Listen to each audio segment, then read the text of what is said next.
Good evening, and welcome back to Doing Stuff Studios. We'll continue on with our reading of the Epic of Gilgamesh, Part 4. When he returned to Great Walled Uruk, Gilgamesh bathed. He washed his matted hair and shook it out over his back. He took off his filthy blood-splattered clothes, put on a tunic of finest wool, wrapped himself in glorious gold-trimmed purple robes, and fastened them with a wide-fringed belt, then put on his crown. The goddess Ishtar caught sight of him. She saw how splendid a man he was. Her heart was smitten, her loins caught fire. "Come here, Gilgamesh," Ishtar said. "Marry me, give me your luscious fruits. Be my husband, be my sweet man. I will give you abundance beyond your dreams.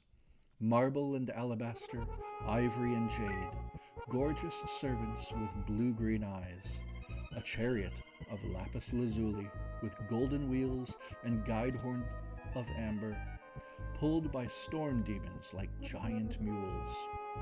When you enter my temple and its cedar fragrance, high priests will bow down and kiss your feet. Kings and princes will kneel before you, bringing you tribute from east and west. And I will bless everything that you own. Your goats will bear triplets. Your ewes will twin. Your donkeys will be faster than any mule. Your chariot horses will win every race. Your oxen will be the envy of the world.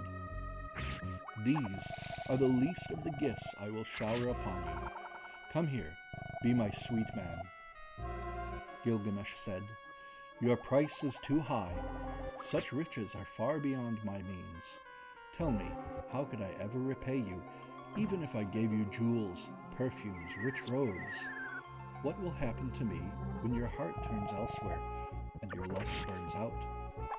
Why would I want to be the lover of a broken oven that fouls in the cold, a flimsy door that the wind blows through, a palace that falls on its staunchest defenders, a mouse that gnaws through its thin reed shelter, tar that blackens the workman's hands, a water skin full of holes and leaks all over its bearer, a piece of limestone that crumbles and undermines a solid stone wall, a battering ram that knocks down the ramparts of an allied city, a shoe that mangles the owner's foot?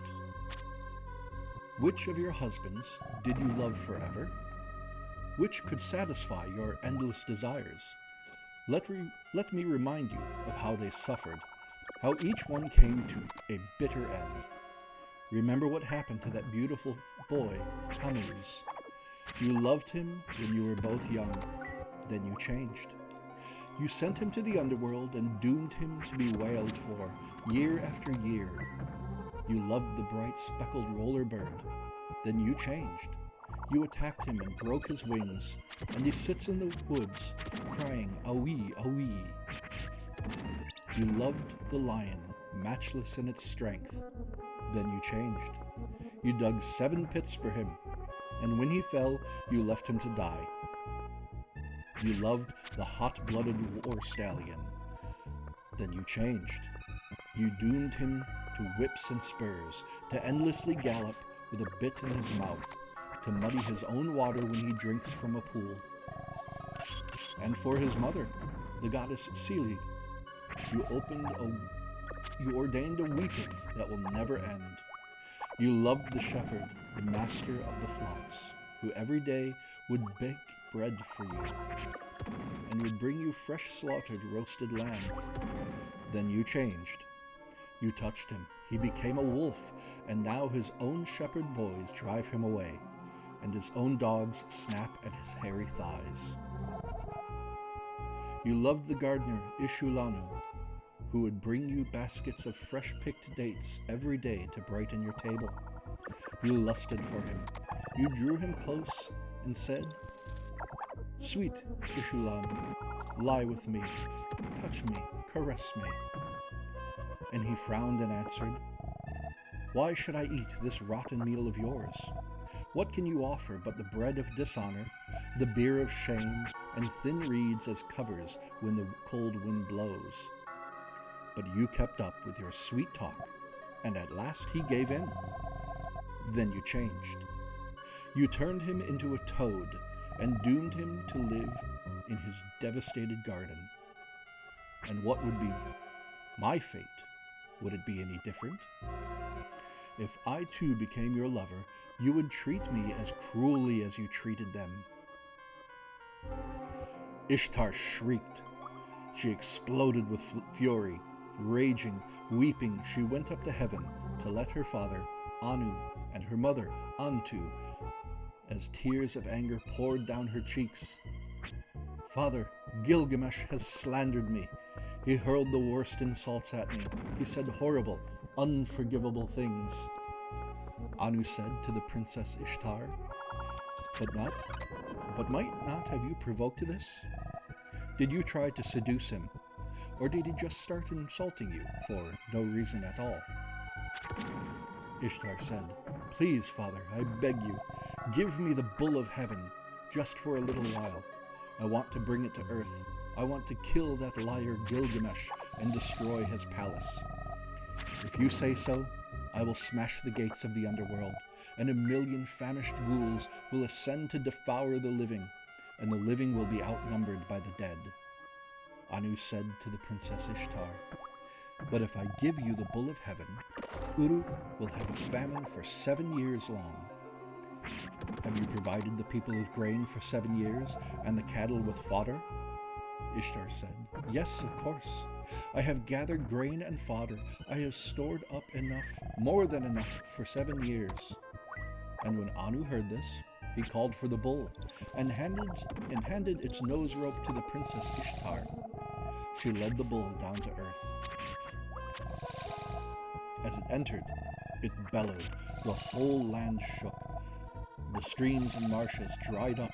The Euphrates River dropped by 10 feet. When the bull snorted, the earth cracked open, and 100 warriors fell in and died. It snorted again. The earth cracked open, and 200 warriors fell in and died. When it snorted a third time, the earth cracked open, and Enkidu fell in, up to his waist. He jumped out and grabbed the bull's horns. It spat its slobber into its face.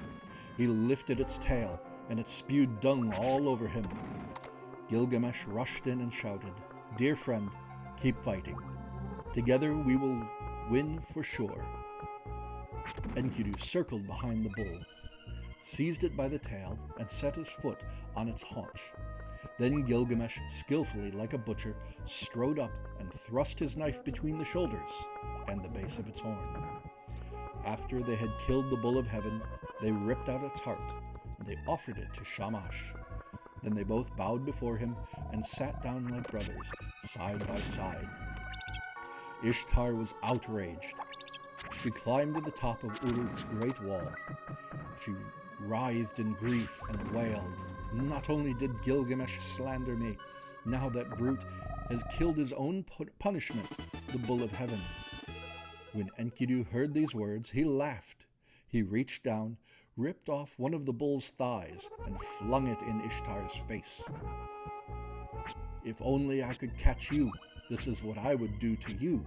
I would rip you apart and drape the bull's guts over your arms. Ishtar assembled her priestesses, those who offered themselves to all men in her honor. They placed the bull's gory thigh on the altar and began a solemn lament. Gilgamesh summoned his master craftsmen. They marveled at the gigantic horns. Each horn was made from 30 pounds of lapis lazuli. Each was as thick as the length of 2 thumbs. Together they held 400 gallons. He called for that much oil to anoint his father's statue. Then he hung the 2 massive horns in the chapel dedicated to Lugalbanda. The 2 friends washed themselves in the river and returned to the palace hand in hand. They rode in a chariot through the main streets. The people shouted and cheered as they passed. Gilgamesh said to his singing girls, Tell me, who is the handsomest of men? Tell me, who is the bravest of heroes? Gilgamesh, they respond. He is the handsomest of men. Enkidu, they sang.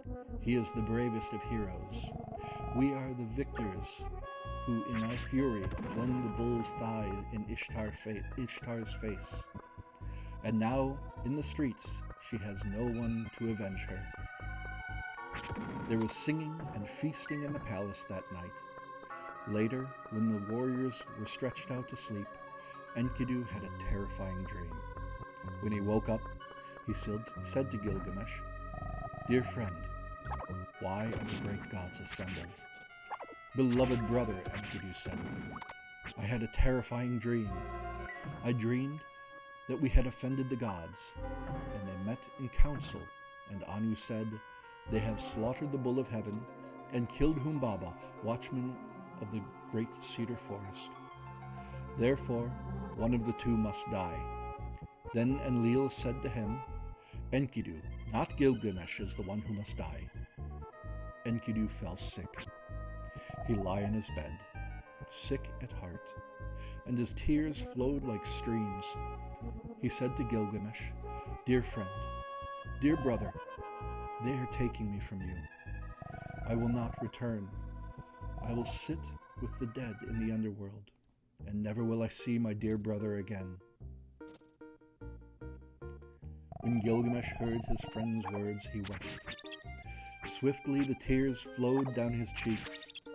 He said to Enkidu, 'Dearest brother, you have been a reasonable man, but now you are talking nonsense. How do you know that your dream is not a favorable one?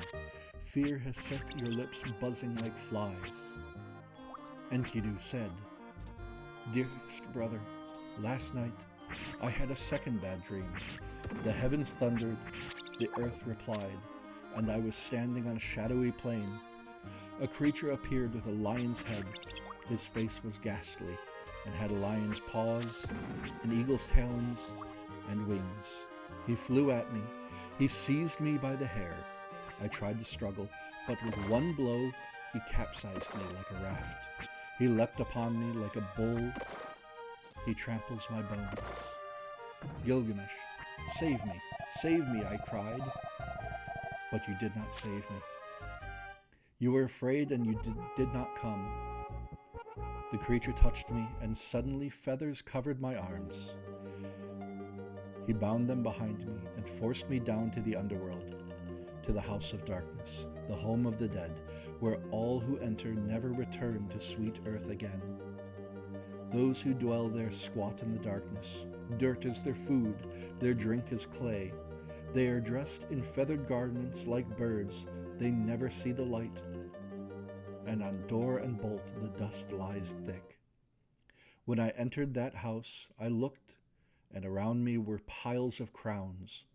I saw proud kings who had ruled the land, who had set out roast meat before the gods, and offered cool water and cakes for the dead. I saw high priests and acolytes squatting, exorcists and prophets, the ecstatic and the dull. I saw Etana, the primeval king, Sumquan, the wild animals' god, Ereshkigal, the somber queen of the underworld. Belet Seri, her scribe, was kneeling before her, reading from the tablet on which each mortal's death is inscribed. When the queen saw me, she glared and said, "Who has brought this new resident here?" Gilgamesh said, "Though it sounds bad, this dream may be a good omen. The gods send dreams just to the healthy, never to the weak. So it is a healthy man who has dreamed this. Now I pray to the great gods for help. I will pray to Shamash, to your god, to Anu, father of the gods, to Enlil the consular, to Ea the wise. I will beg them to show you mercy. Then I will have a gold statue made in your image. Don't worry, dear friend. You will soon get better. This votive image will restore you to health." Enkidu said, "There is no gold statue that can cure this illness, beloved friend. What Enlil has decided cannot be changed. My fate is settled. There is nothing you can do." At the first glow of dawn, Enkidu cried out to Shamash, He raised his head, and the tears poured down his cheeks. I turn to you, Lord, since suddenly fate has turned against me. As for that wretched trapper who found me when I was free in the wilderness, because he destroyed my life, destroy his livelihood. May he go home empty. May no animals ever enter his traps.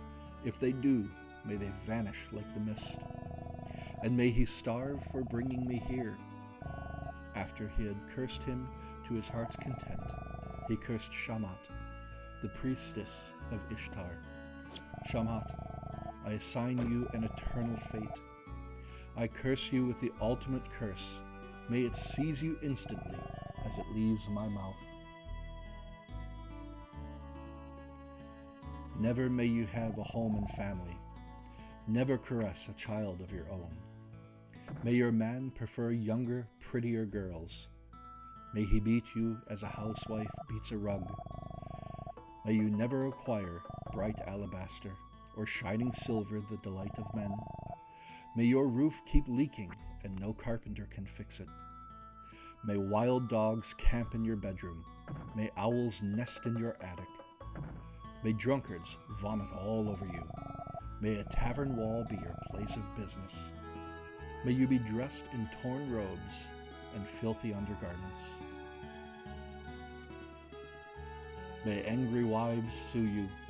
May thorns and briars make your feet bloody. May young men jeer and the rabble mock you as you walk the streets. Shamat, may all this be your reward for seducing me in the wilderness when I was strong and innocent and free.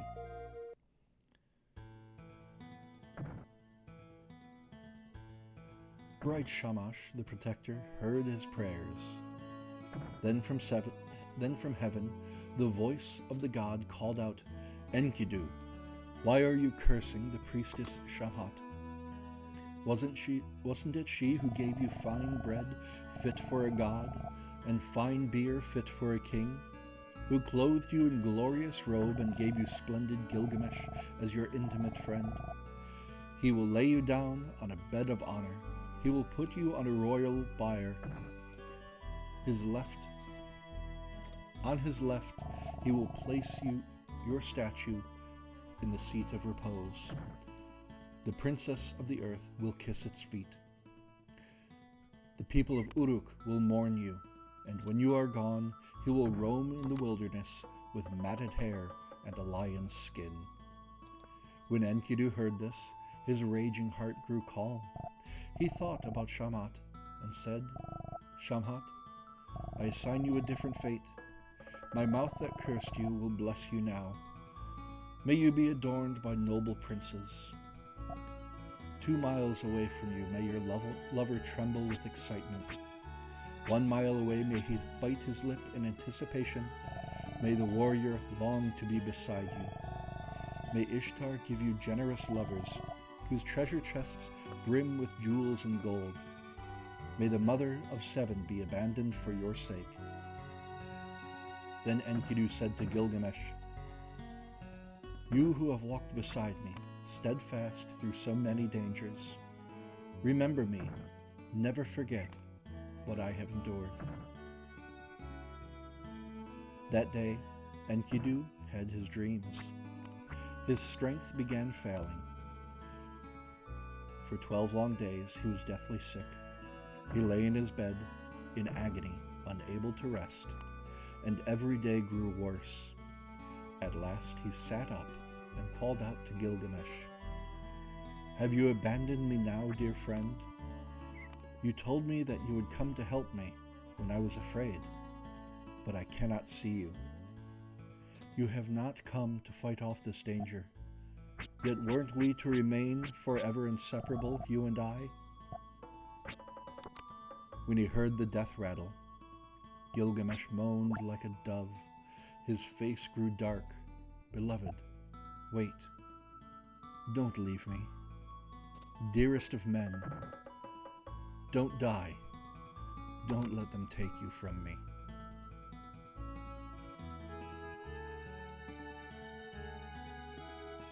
All through the long night, Gilgamesh wept. for his dear friend. At the first glow of dawn, he cried out, "Enkidu, dearest brother, you came to Uruk from the wilderness. Your mother was a gazelle, your father a wild ass. You were raised on the milk of antelope and deer, and the wandering herds taught you where the best pastures were. May the paths that led you to the cedar forest mourn you constantly, day and night. May the elders of Great Walled Uruk mourn you, who gave us their blessing when we departed. May the hills mourn you and the mountains we climbed. May the pastures mourn you as their own son. May the forest we slashed in our fury mourn you.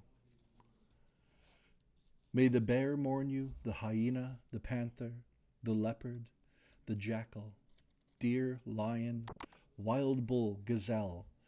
May the rivers Ulaya and Euphrates mourn you, whose sacred waters we offered to the gods. May the young men of Great Walled Uruk mourn you, who cheered when we slaughtered the bull of heaven. May the farmer mourn you, who praised you to the skies in his harvest song. May the shepherd mourn you, who brought you milk. May the brewer mourn you, who made you fine beer. May Ishtar's priestess mourn you, who massaged you with sweet oils. May the wedding guests mourn you like their own brother. May the temple priests mourn you, loosening their hair. Hear me, elders, hear me, young men. My beloved friend is dead.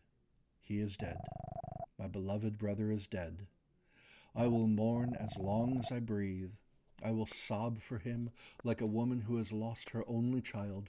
O Enkidu, you are the axe at my side, in which my arm trusted, my knife in its sheath. I shielded the shield I carried, my glorious robe, my wide belt, and now a harsh fate has torn you from me forever. Beloved friend, swift stallion, wild deer, leopard ranging in the wilderness. Enkidu, my friend, swift stallion, wild deer, leopard ranging in the wilderness. Together we crossed the mountains.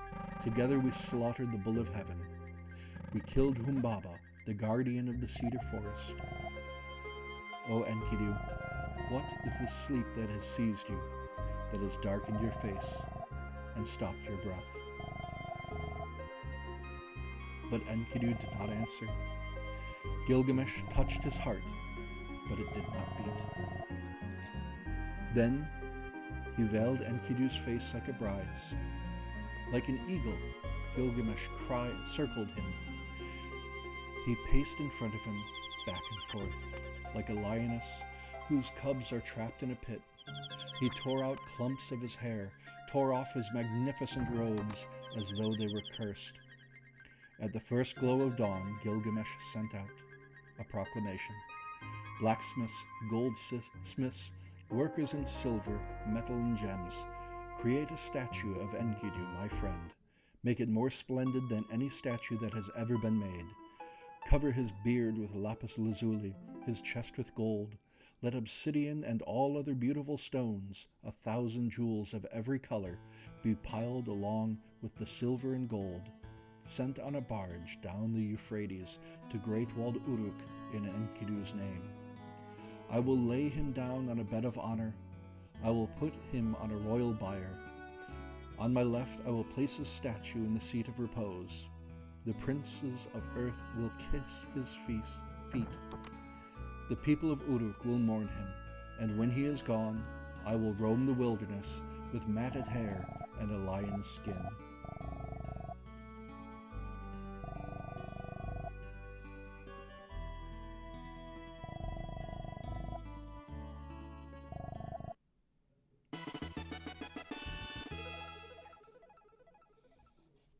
Thank you for listening. This is Doing Stuff Studios. We will continue on with part 5 next time of the Epic of Gilgamesh. If you like what I do here, please subscribe and like. Comment down below what story you would like to hear next or game you would like to see played. Thank you very much. This is Doing Stuff Studios. Good night.